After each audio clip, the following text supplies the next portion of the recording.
کے نزدیک بڑے فضیلت والے ہیں. پہلا عشرہ تو رمضان کا عشرہ ہے کیونکہ اس کے اندر شب قدر ہے.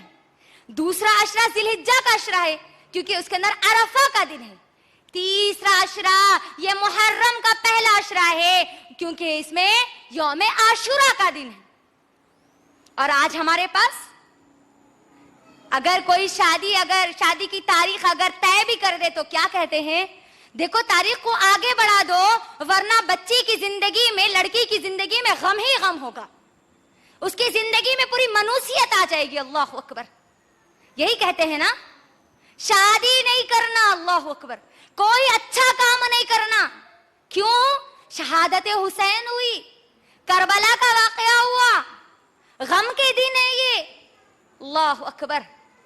میری بہنوں میں آپ کو بتا دوں کہ اللہ کے نبی صلی اللہ علیہ وسلم جو اس ذات ہے، اللہ کے نزدیک سب سے پیاری اور سب سے بہترین ذات ہے، اس ذات کی بیٹی نبی صلی اللہ علیہ وسلم کی بیٹی ام کلثوم رضی اللہ تعالیٰ عنہ کا نکاح ہوتا ہے اس محرم کے مہینے میں.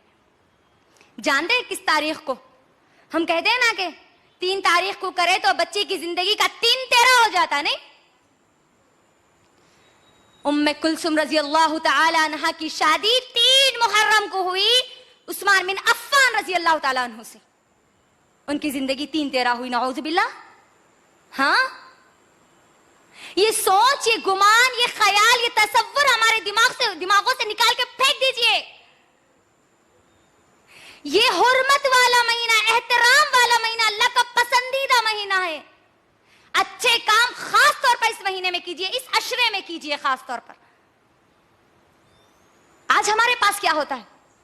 ہمارے گھروں میں جو بدعات ہوتی ہے ان بدعات